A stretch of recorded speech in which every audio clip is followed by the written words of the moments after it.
एक बार चेक कर लो, और जिन लोगों के जो भी डाउट है 2015 वाले पेपर में वो बताओ। तो इसमें क्या है, 12 तक है ना, 15 MS। 2015 जो था उसमें ऑनलाइन एग्ज़ाम स्टार्ट हुआ था, 2015 में फर्स्ट टाइम। 14 का है, अच्छा मैंने 14 का डाउनलोड कर लिया। 14 तक ऑफलाइन होता था पेन पेपर से, जैसे आप लोग सेमेस्टर एग्ज़ाम देते हो कॉलेज में वैसे ही। 15 में कंप्यूटर बेस्ड एग्ज़ाम शुरू हुआ था, मतलब कंप्यूटर टेस्ट, मतलब ऑनलाइन कंप्यूटर से 2015 से एग्जाम स्टार्ट हुआ। उससे पहले ऑफलाइन होता था, सेंटर पे जाके अपना पेन पेपर से, जैसे सेमेस्टर एग्ज़ाम होते हैं।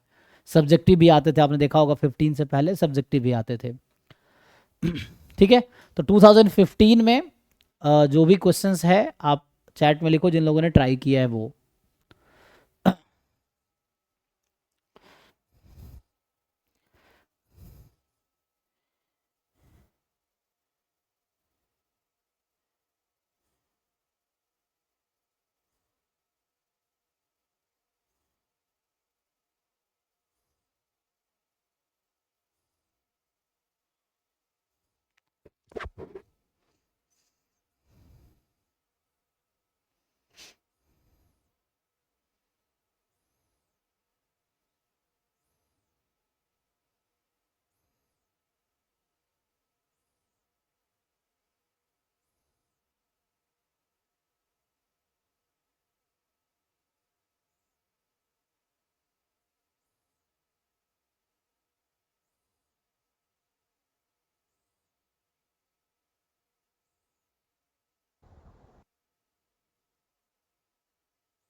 चलो स्टार्ट करते हैं। तो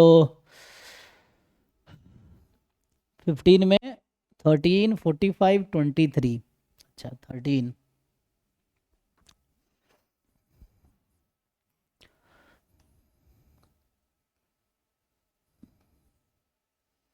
ऐसे ये सब डेटा है, ये कहीं यूज़ होगा इंड, है ना, जैसे यहाँ दे रखा है कि 5 of 1.2, ये सब क्वेश्चन में यूज़ होगा।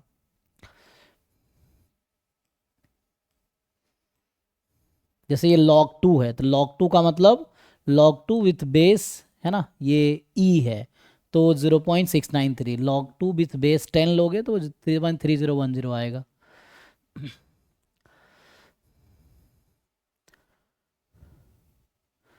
13। सो इसके कई सारे तरीके हैं, एक तो डिस्ट्रीब्यूशन से भी कर सकते हो, दूसरा मैनुअली भी हो जाएगा। तो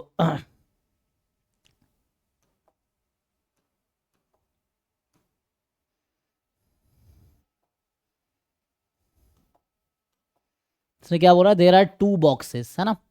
सो 2 बॉक्स है, each containing 2 components. Each component is defective with probability 1/4, independent of all other components, and then the probability that exactly one box contain exactly one defective component.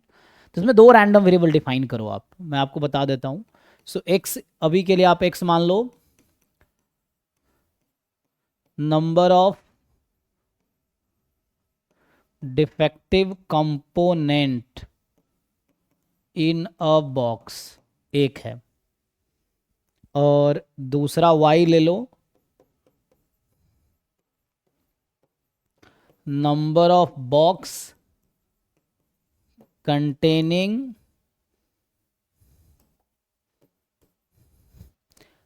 At least one defective component.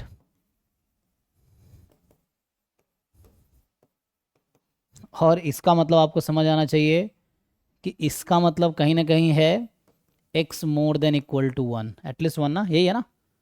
तो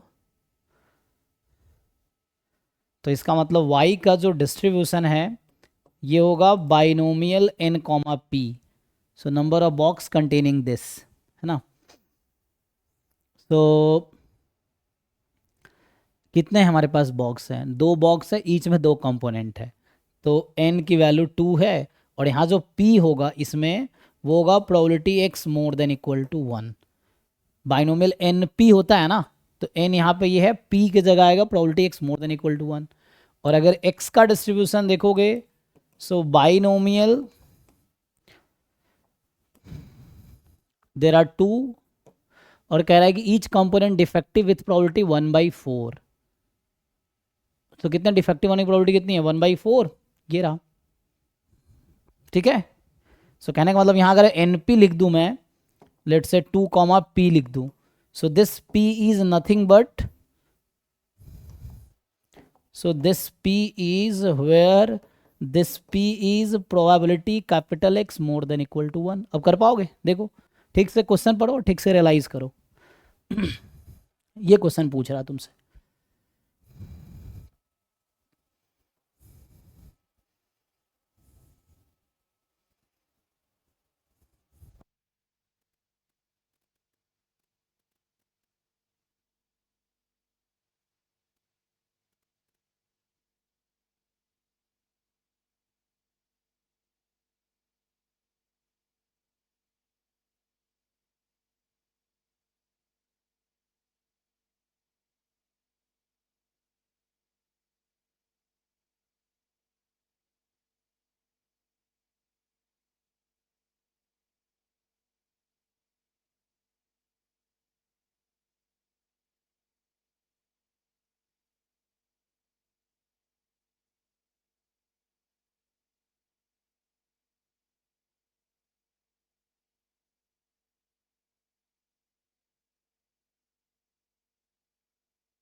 okay जी, digest हो रहा नहीं question, देख लो, नहीं तो फिर पूछो, दूसरा ऑप्शन भी है तो।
तो नेक्स्ट क्या है, ठीक है भाई, समझ आ गया, करके देखो सॉल्व, आंसर आया कि नहीं।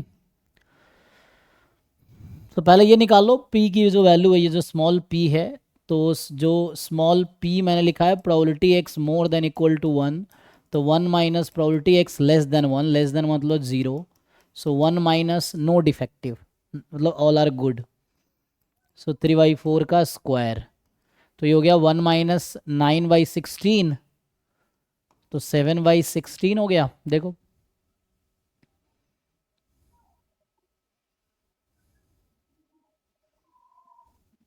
ओके, और यहाँ से क्या आ गया, आपसे पूछा क्या था, probability that exactly one box contain exactly one defective. अच्छा, एग्जैक्टली वन डिफेक्टिव, एक मिनट, मैंने सही से पढ़ा नहीं क्वेश्चन, है ना। Probability that exactly one box contain exactly one defective, मैं एक्चुअली जो क्वेश्चन सॉल्व कर रहा हूँ वो एटलीस्ट वन डिफेक्टिव लेके कर रहा हूँ, है ना, तो हमें बोला है एग्जैक्टली वन डिफेक्टिव, सो मैंने पढ़ने में गलती की है। ठीक है ना। तो x इज इक्वल टू 1, तो यहाँ पे भी क्या होगा, मैं एटलीस्ट 1 पढ़ा हूँ ना, यहाँ पे एटलीस्ट 1 लिखा हूँ, हमें तो एग्जैक्टली 1 बोला हुआ है।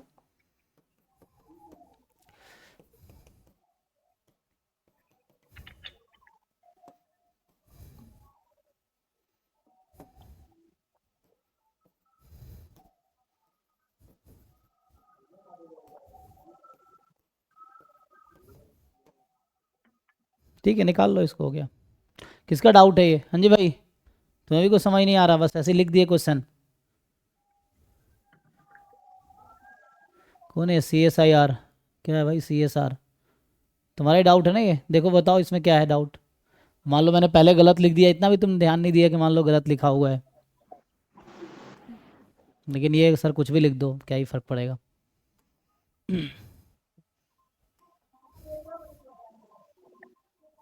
ठीक है, एनीवे सॉल्व कर लो इसको। एक्स को ना एटलीस्ट 1 नहीं था, exactly 1 box contain exactly 1 defective, not at least 1, तो मैंने एटलीस्ट 1 लिख दिया था ना। तो x इज इक्वल टू 1, ये p है, x इज इक्वल टू 1 हो गया। सो x इज इक्वल टू 1 क्या होगा, 2 चूज 1, 1/4, 3/4,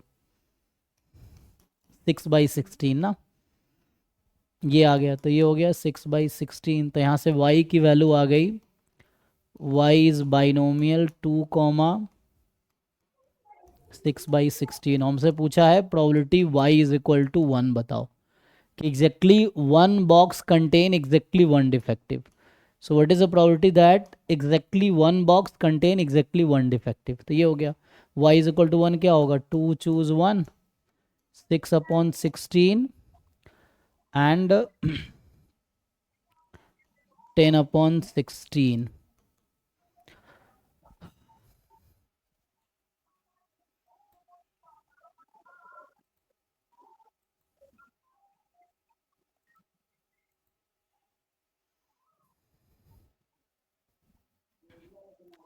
ओके जी, चलिए।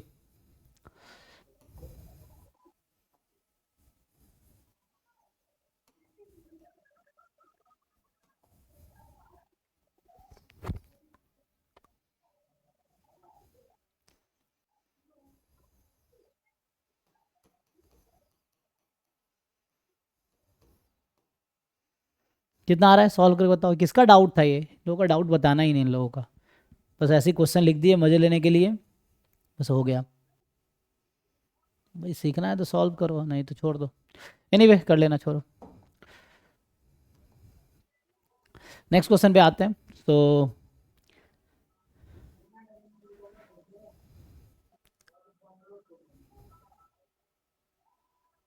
नेक्स्ट क्या है, 23।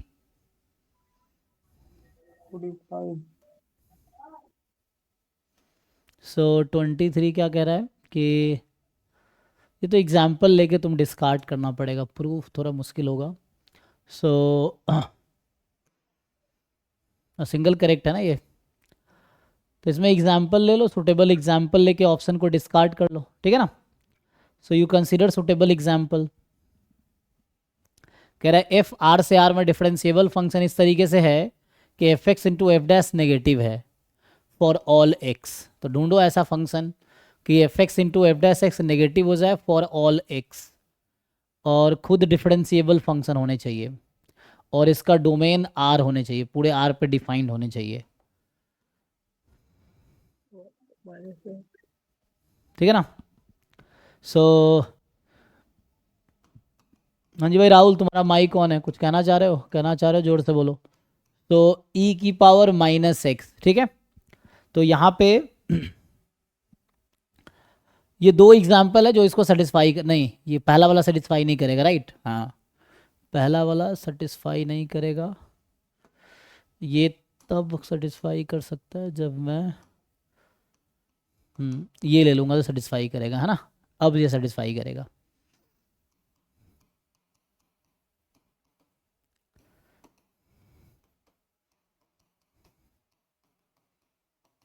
यही है। अब देखो दोनों केस में, ये एक एग्जाम्पल, ये दूसरा example, in both example f x into f dash x negative आ रहा होगा, है ना। तो ये सूटेबल एग्जाम्पल है।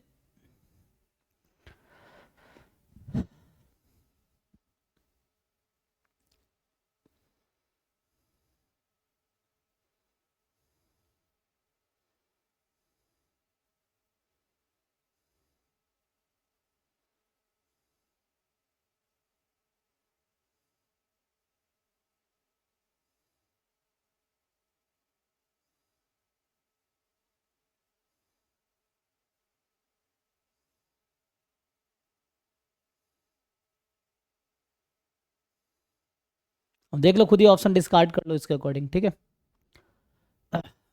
खुद ऑप्शन के अकॉर्डिंग जो सुटेबल ऑप्शन है खुद ही आउट हो जाएगा। जैसे पहले ऑप्शन के अकॉर्डिंग ही बात करें तो ये फंक्शन है, तो ये कह रहा है कि एफ इज़ इंक्रीजिंग फंक्शन, तो इसका डेरिवेटिव ले रहे हैं, ये तो ओके है।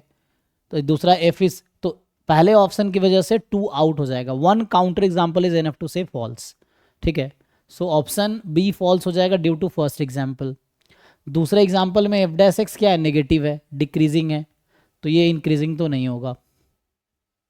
अगर मॉड ले लोगे, जैसे मॉड एफ दोनों एग्जाम्पल में, इसमें अगर मॉड एफ लिखोगे तो ये हो जाएगा ई की पावर माइनस एक्स, यहाँ मॉड एफ लिखोगे तो भी आएगा ई की पावर माइनस एक्स, है ना, ये रहेगा। तो मॉड एफ इंक्रीजिंग है, मॉड एफ डिक्रीजिंग है, तो यहाँ से क्या समझ आ रहा है कि ये जो है इंक्रीजिंग फंक्शन है। सॉरी, डिफरेंशिएट करोगे तो डिक्रीजिंग आएगी, मतलब डिफरेंशिएट करेंगे डेरिवेटिव नेगेटिव आएगी, नेगेटिव आएगी तो डिक्रीजिंग है। तो ये इंक्रीजिंग जो बोल रखा है वो आउट हो गया। तो हमने चूंकि 3 ऑप्शन को डिस्कार्ड कर दिया, तो चौथा ऑप्शन ऑब्वियसली सही हो जाएगा। चेक कर लो। सो ये डिस्कार्ड मतलब ये एलिमिनेशन मेथड हो गया कि हमने 3 ऑप्शन को एलिमिनेट कर दिया, तो fourth one is obviously true. अब प्रूव भी किया जा सकता है, अब तुम्हें सोचना पड़ेगा ना दिस कैन, क्योंकि ये जनरल स्टेटमेंट है। तो इसी एग्जाम्पल के लिए तुम कोई भी एग्जाम्पल लोगे ये ट्रू ही आएगा, क्योंकि ये ट्रू स्टेटमेंट है। तो जनरल इसको प्रूव भी किया जा सकता है, तो उसके लिए आपको सोचना पड़ेगा, है ना, कि जी एक्स मॉड एक्स है तो क्या होगा, मॉड ऑफ एफ एक्स है ना, उसके अकॉर्डिंग तुम ओपन कर सकते हो। तो g x is f x when f x is positive, minus f x when f x is negative. फिर आगे देखो क्या हो सकता है। तो इस तरह से है, एफ ऑलरेडी डिफरेंशिएबल था तो माइनस एफ भी डिफरेंशिएबल होगा, और मुझे बता रखा है वैसा है, तो आगे तुम प्रूव करके देख सकते हो क्या होगा। तो समहाउ दिखाना है, यहाँ पे क्या दिखाना होगा कि जी डैश एक्स जो आएगा दिस इज, है ना, तो जी डैश एक्स अगर निकालोगे, यहाँ से जी डैश एक्स निकाल लो, तो जी डैश एक्स निकालोगे तो एफ डैश एक्स होगा when F x is positive,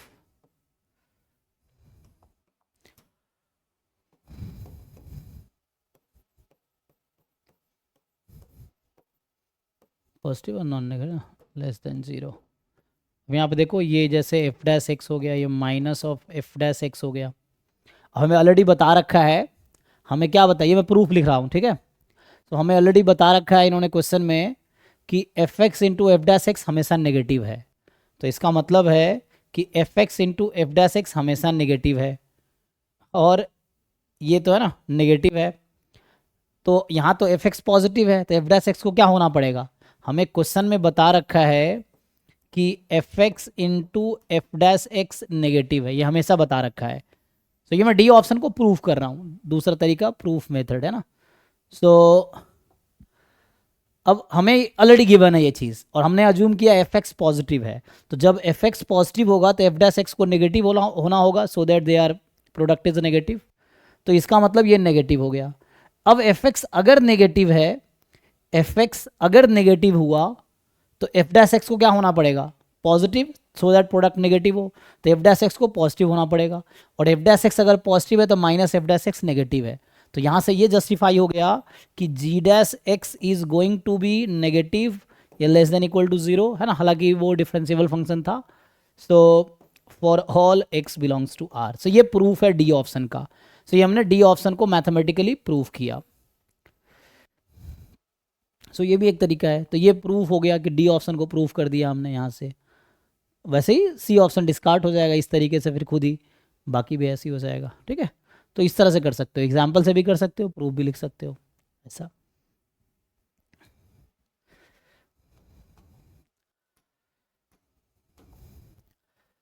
ठीक है, नेक्स्ट क्वेश्चन पे आगे बढ़ते हैं। तो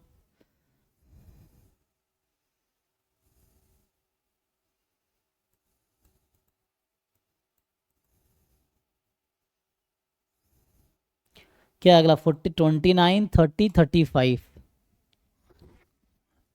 सर जो 35 है वो फिफ्थ क्वेश्चन है सेक्शन बी का।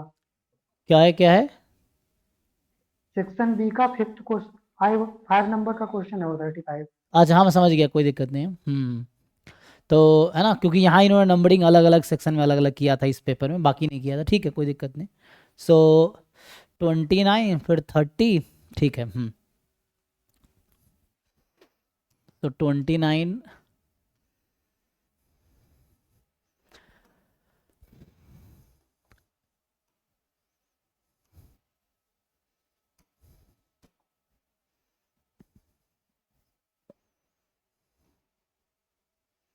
सो यहाँ पे क्या है कि ए कोई 5x3 की रियल मैट्रिक्स है जिसका रैंक 2 है, ठीक है। सो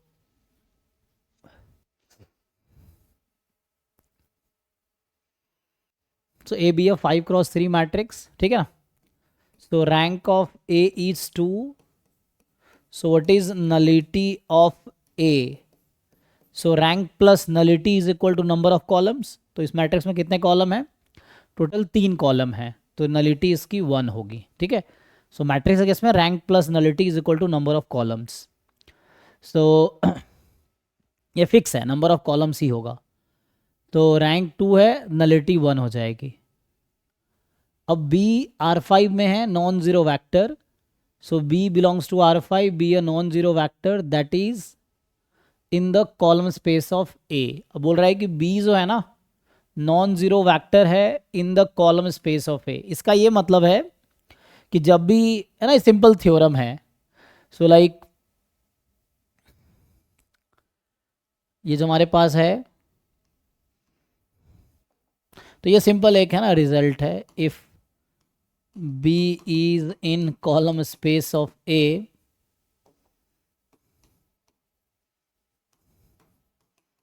then ax is equal to b has at least one solution,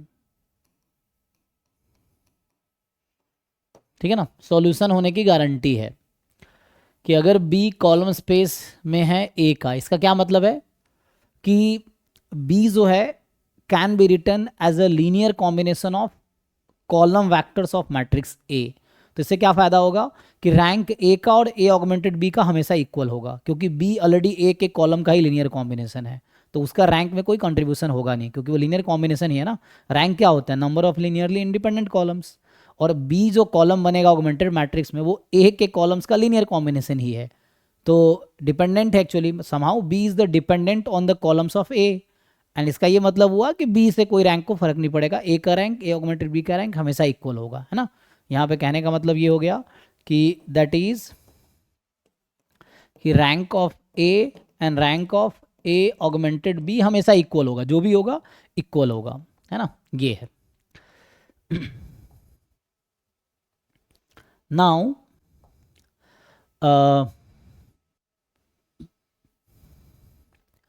आगे बोल रहा है कि एक सेट आपको एस दिया है, ठीक है ना। तो देखो अब एक सेट एस है, एस क्या है, सेट ऑफ एक्स जो कि आर क्यूब का मेंबर है such that A x is b. अब देखो अभी इन्होंने खुद ही बोल दिया था कि b lies in the column space of A, so A और ए ऑगमेंटेड बी का रैंक हमेशा इक्वल होगा, तो इसके पास कम से कम एक सॉल्यूशन तो होगा। So this system will have at least one solution. तो S will have at least one element. तो एस जो है ना, एस इज नॉन एम्प्टी, ये यहां से आ गया। एस क्या है, नॉन एम्प्टी है। S is a set of solutions, तो S is set of solutions of the system A x is equal to b. तो नॉन एम्प्टी है बिकॉज बी कॉलम स्पेस है ए का, है ना। जैसे इसने कहा एस एम्प्टी है, गलत है। एस में ओनली वन एलिमेंट है, ये भी गलत है, क्योंकि हो सकता है एस के पास इनफाइनाइटली मेनी सॉल्यूशन हो, दोनों पॉसिबिलिटी है। तो है ना, वन काउंटर एग्जाम्पल एंड से फॉल्स। तो इसके पास वन सॉल्यूशन हो सकता है, इनफाइनाइटली मेनी सॉल्यूशन भी हो सकता है, तो उसमें कोई दिक्कत नहीं है। तो इसलिए जरूरी नहीं कि बी सही हो, है ना। So it may have one solution और इनफाइनाइटली मेनी सॉल्यूशन, दोनों पॉसिबिलिटी है। तो गारंटी तो है नहीं कि एक ही सॉल्यूशन होगा। अब आता है सी और डी के लिए। तो उसके बाद देखो आगे नया टर्म आया, define the translation of the subspace V of R cube. तो क्या कर रहा है कि हम एक ट्रांसलेशन डिफाइन कर रहे हैं vectors of a subspace V of R cube by x not, जो कि आर क्यूब का मेंबर है। तो एक्स नॉट भी आर क्यूब में बिलोंग कर रहा है और v जो है सब स्पेस है आर क्यूब का।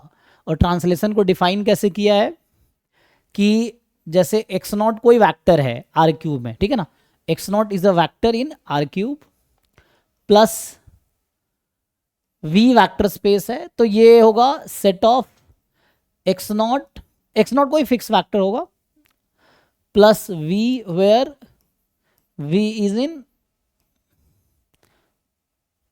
मतलब ये नया वेक्टर स्पेस टाइप का समझ लो, कुछ बनाया, जरूर नहीं वेक्टर स्पेस हो, एक नया सेट है एक्चुअली, ठीक है ना। नया सेट है एक्स नॉट प्लस वी जहां वी वेक्टर स्पेस में है। तो पूछ रहा है S is a translation of one dimensional sub space. S क्या है, किसका ट्रांसलेशन होगा, मतलब ये है कि अगर हम लाइक ऐसा करें एक्स नॉट प्लस एस मान लो, अभी के लिए लिखूं मैं, तो ये क्या बनाएगा,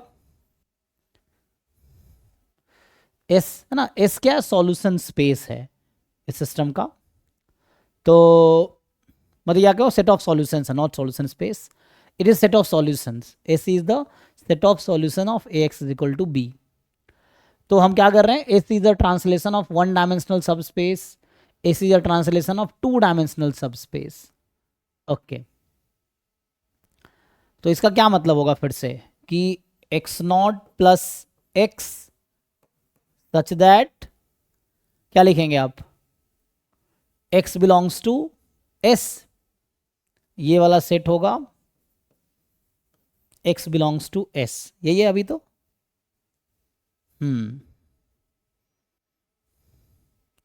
अब बोल रहा है s इज अ ट्रांसलेशन, है ना, so define a translation of subspace v by this. तो ये x नॉट प्लस v ना ट्रांसलेशन है किसी,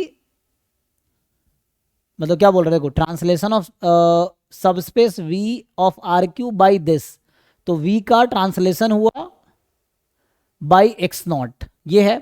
अब बोल रहा है s खुद ट्रांसलेशन है व्हाट डायमेंशनल सबस्पेस का। सो s ट्रांसलेशन कब होगा किसी सबस्पेस का, ये समझ लो कि इनडायरेक्टली कहना चाह रहा है आप, ये तो ठीक है, आप इनडायरेक्टली ये समझो कि मैं इसको s के इक्वल कर दूं, ये s के इक्वल हो जाएगा मान लो, तो मुझे बताओ कि ये जो v है उसका डायमेंशन क्या होगा। Suppose this set is s, ठीक है ना, अभी मान लिया s इज द ट्रांसलेशन ना, तो x not plus v s के इक्वल हो जाए, तो मुझे बताओ कि what will be dimension of v belongs, मतलब v जिस भी वेक्टर स्पेस में है उसका डायमेंशन क्या होगा। सो किससे ट्रांसलेट हो रहा है ये, सोचो।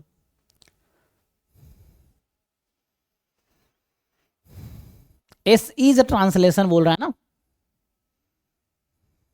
ये क्वेश्चन है, एस इज अ ट्रांसलेशन, तो x not plus V is a translation of V by x not, ठीक है।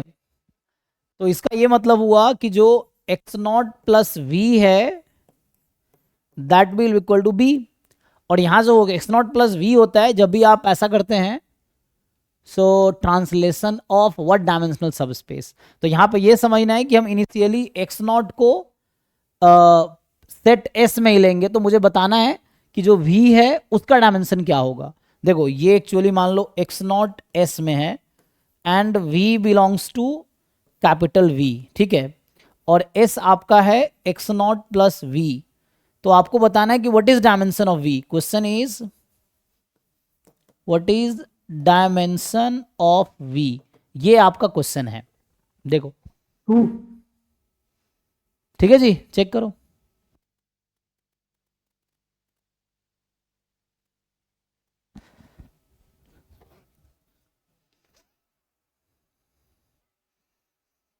अभी अज्यूम कर लो, है ना, एक्स नॉट एस में मान लिया हमने और वी वी में है, तो बताना डायमेंशन ऑफ वी क्या होगा, या उल्टा भी कर सकते हैं, एक्स ले सकते हो वहां वी ले सकते हो, है ना। आप एक्स नॉट के बजाय you can consider x plus V type से, मतलब अभी तो चलो ये काम करता हूँ एक्स नॉट के बजाय, वरना कंफ्यूजन होगा आपको ना, एक्स नॉट को मैं एक्स ही ले लेता हूँ। तो ये तो ट्रांसलेशन डिफाइन किया था, अभी आपको ये समझना है एक्स मान लो खुद एस में है और हम क्या कर रहे हैं, वी आर टेकिंग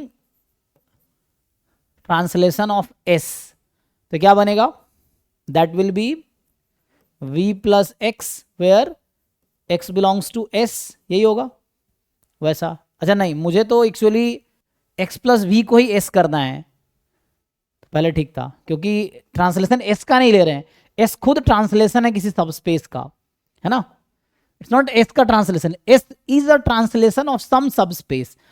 तो s मान लो v का ट्रांसलेशन जो पहले था, ठीक है वही सही रहेगा, तो x कर देता हूं x नॉट के बजाय, so x plus V is s, हाँ ठीक है, अब तो आपको ये समझ आएगा।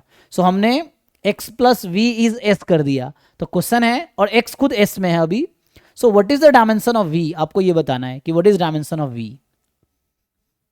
देखो, तो अगेन ये x प्लस वी का डेफिनेशन तो हमें पता ही है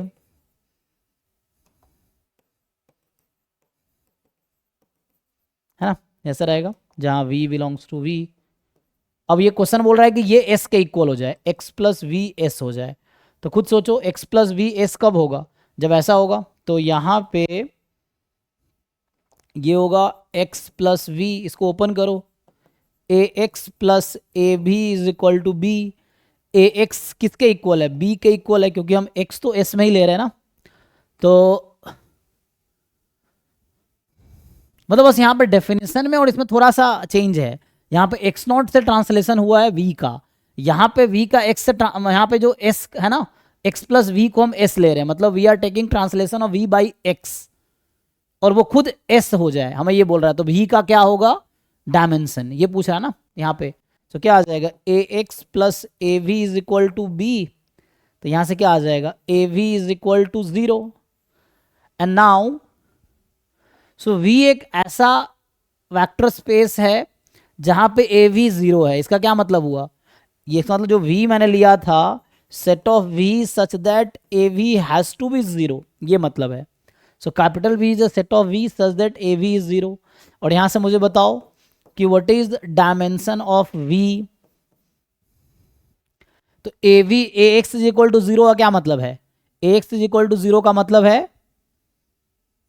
कि ये, इस सेट को क्या बोलते हैं हम लोग, null space of A matrix, है ना, तो डायमेंशन ऑफ v होगा नलिटी ऑफ ए,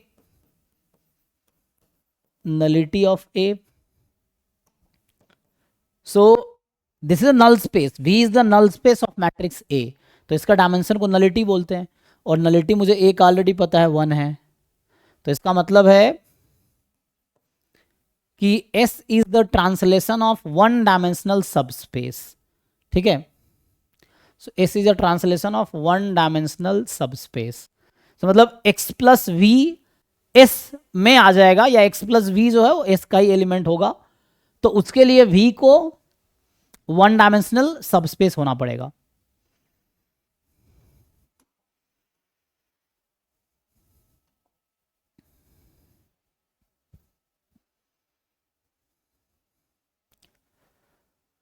ठीक है जी, सो ये है 29, 30 में क्या था, 30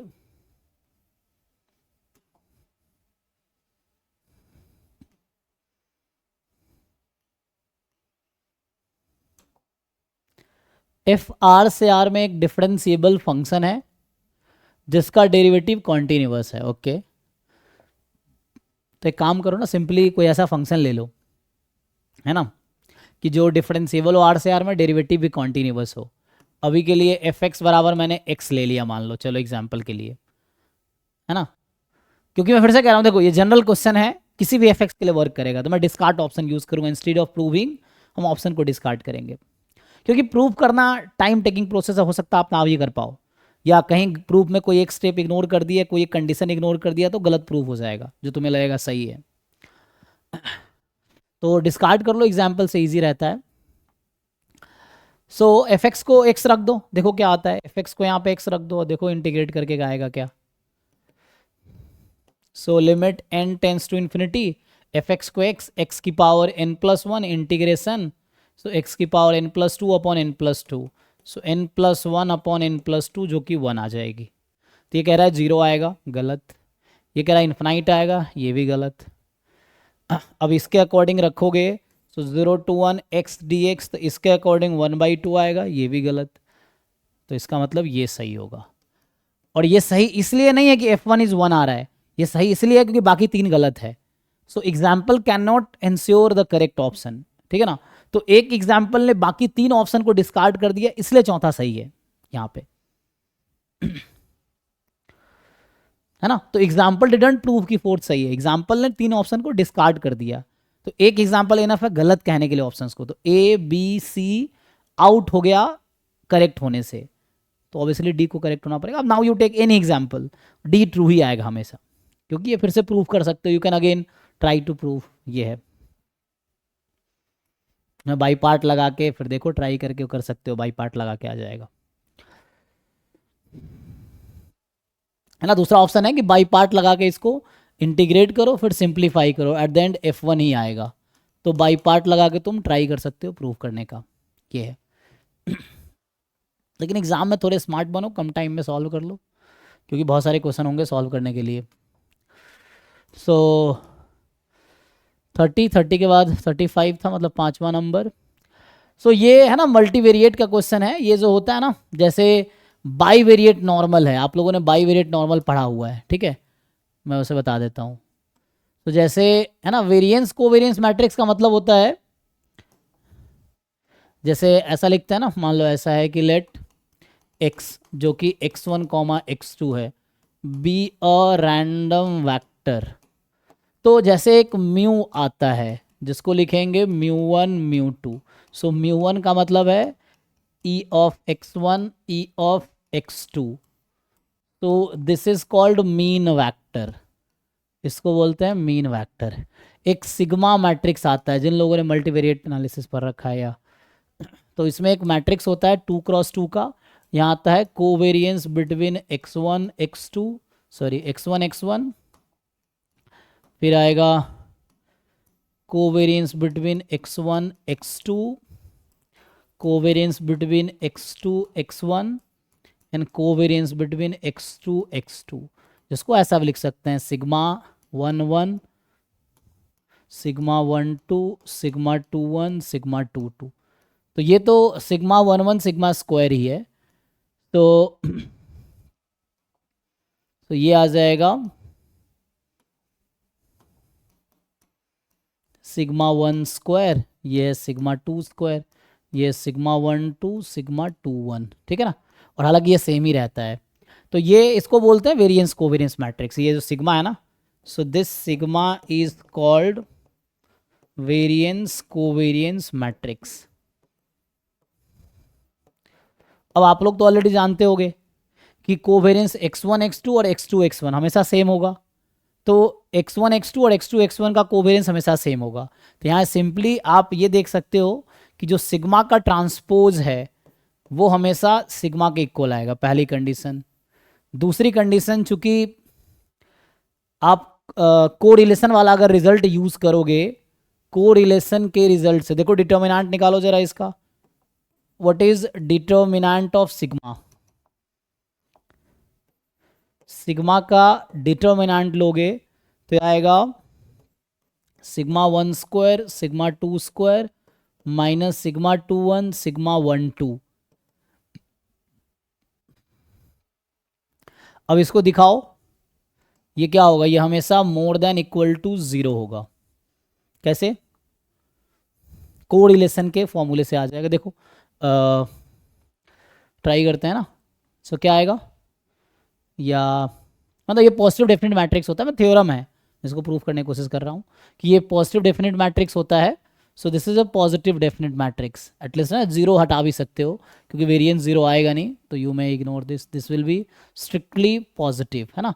ये एक पॉजिटिव डेफिनेट मैट्रिक्स होता है। So that is the result. तो उसको मैं प्रूव करने की कोशिश करता हूँ। कैसे प्रूव करोगे, देखो इसको इधर ले आओ। सो ये जो तुम्हारा रो स्क्वायर होता है, इसको मैं प्रूव करने की कोशिश करूँ तो रो क्या होता है हमारा, ये जो कोरिलेशन कोएफिशिएंट है, covariance between x1 x2 upon sigma 1 sigma 2। सो रो स्क्वायर करोगे तो क्या हो जाएगा, इसी का नाम मैंने अभी रखा था, कोवेरिएंस x1 x2 का नाम रखा है कोवेरियंस 1 2 यही है, स्क्वायर कर लो। अब तुम्हें पता है ना ये सिग्मा 2 1 सिग्मा 1 2 सेम ही होता है एक्चुअली, तो ये एक्चुअली क्योंकि x1 x2 के बीच का कोवेरियंस और x2 x1 के बीच का कोवेरियंस सेम ही रहेगा, तो sigma 1 square sigma 2 square sigma 2 1 square, ये मैं दिखा रहा हूँ कैसे पॉजिटिव आएगा हमेशा। तो सिग्मा 1 2 का square sigma 1 square sigma 2 square. अब ये तो जानते ही हो हमेशा नॉन नेगेटिव रहेगा, सो दिस इज मोर देन 0 रहेगा हमेशा। एक केस कुछ केस में पॉजिटिव हो सकता है। सो तो उस केस में क्या आएगा, हालांकि ना ये वेरिएंस है तो ये ऐसा नहीं होगा, बट यू मे राइट, कोई दिक्कत नहीं है।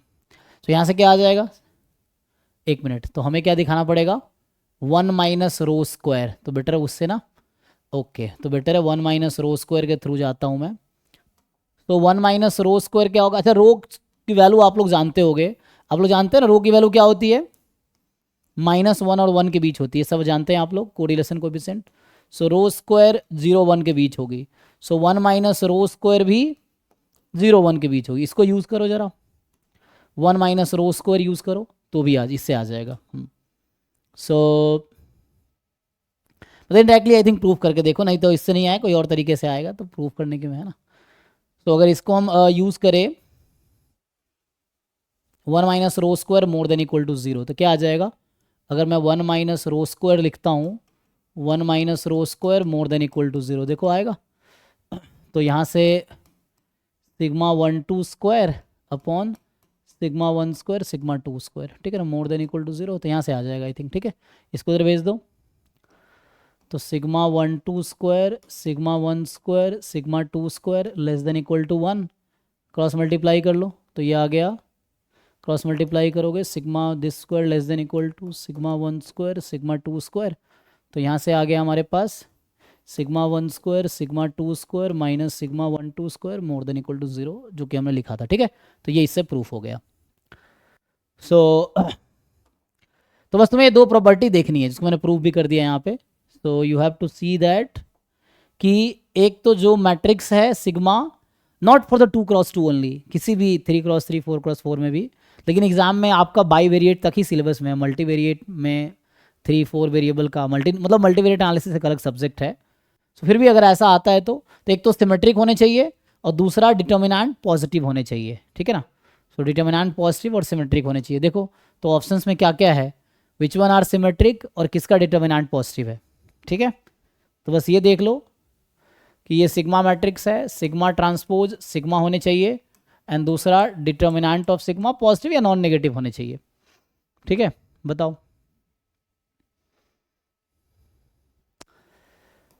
सो ये कह रहा है तो करेक्ट हो नहीं सकता, ए ऑप्शन। ठीक है ना। और बाकी डिटर्मिनेंट चेक कर लो, ये वेरिएंस है तो वेरिएंस तो नेगेटिव हो नहीं सकता, है ना, डायगोनल पे तो वेरिएंसेस हैं, वेरिएंस x1 वेरिएंस x2, तो हो नहीं सकता। अब वैसे देख लो उसका डिटर्मिनेंट नेगेटिव आ जाएगा, तो ये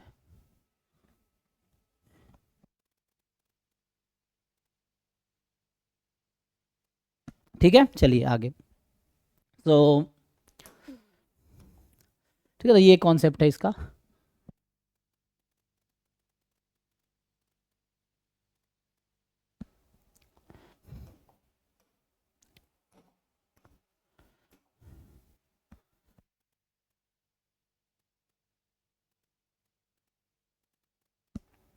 तो 35 के बाद क्या है, 2015 का पेपर में, तो 45 है ना,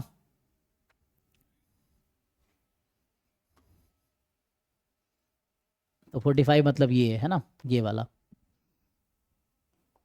ये इजी है, ये बाइनोमियल का क्वेश्चन है।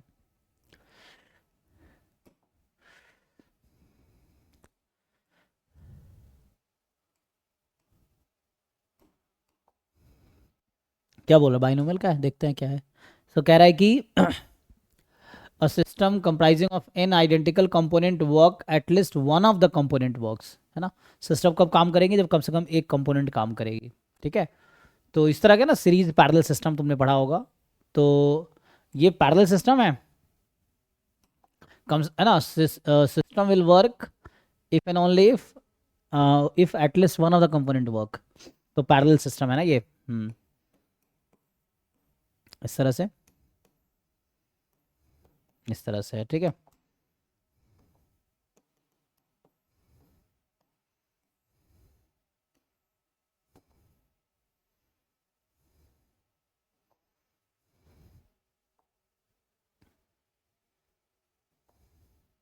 है ना। ये इस तरह के सिस्टम है, मान लो कोई भी एक कंपोनेंट वर्क करेगी तो सिस्टम विल वर्क, इस तरह से कुछ समझो।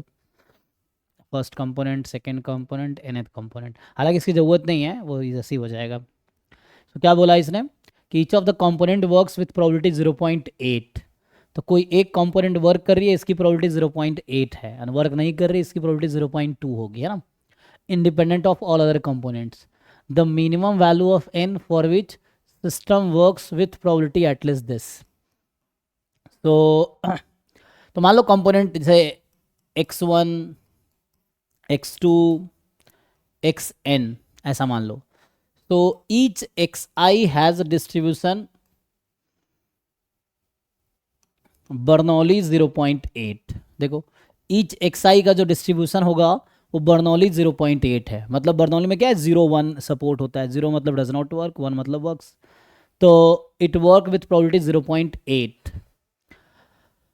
ओके, अब ये बोल रहा है कि क्या प्रोबेबिलिटी है system work with probability at least 0.97। अच्छा, क्या बाइनोमियल रहेगा, चेक करते हैं ना।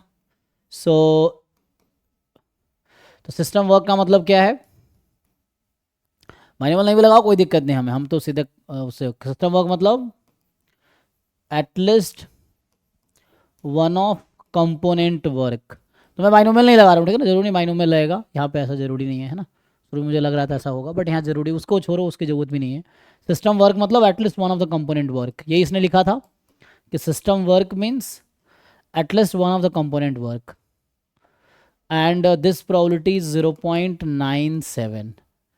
यहाँ से 1 माइनस कर लो, इसका क्या मतलब है, so at least one of the component work, इसका कॉम्प्लीमेंट क्या होगा, none of the component work.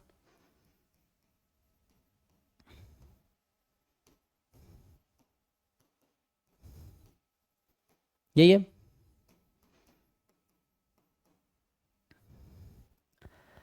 अब क्या प्रोबेबिलिटी है none of the component work, 1 minus. तो first component does not work और they are independent of each other. तो first component work करने की प्रोबेबिलिटी 0.8 है, तो does not work 0.2। Second component does not work 0.2। So none of the component work ना, तो सबकी प्रोबेबिलिटी 0.2 होगी and this is more than equal to 0.97। यही है। सो नाउ मतलब सिंपल हमने प्रोबेबिलिटी यूज़ किया, ठीक है। तो यहाँ पे यूनियन था, फिर यहाँ पे नन ऑफ द कंपोनेंट हो गया। तो डिस्ट्रीब्यूशन यूज़ नहीं किया, बेसिक प्रोबेबिलिटी से हो जाएगा, ठीक है ना। तो कर लो सिंप्लीफाई अब। तो 0.2 की पावर n ये आ जाएगी less than equal to 0.03। Log ले लो, तो लॉग लोगे तो n less than equal to, लेकिन ध्यान रखना जब n लोगे तो log 0.2।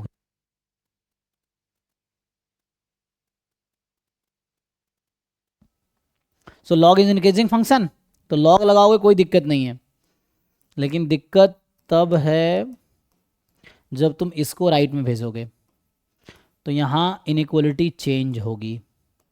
Y inequality change, when you divide by negative number inequality changes. So log 0.2 is a negative number. अब कैलकुलेटर अलाउड है, यूज़ करो और द आंसर बताओ। So n is more than equal to log 0.03 upon 0.20। ठीक है भाई, calculator use करो, बताओ ये क्या नंबर आ रहा है। लॉग 0 पॉइंट, लॉग मतलब ln, ठीक है, नेचुरल लॉग यूज़ करना। सो कोई भी, ऐसे तो रेशियो लिया हमने, तो ठीक है अभी ln ही लेता हूँ। तो ओके है भाई, देख लो। सो लॉग 0.03 अपॉन जो 0.20, इसका सिंप्लीफाई करके बताओ कौन सा नंबर आ रहा है ये।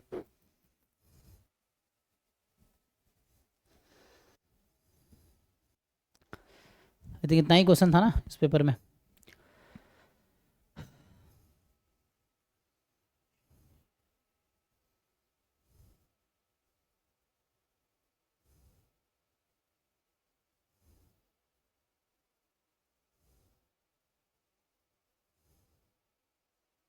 Sir, 2.18.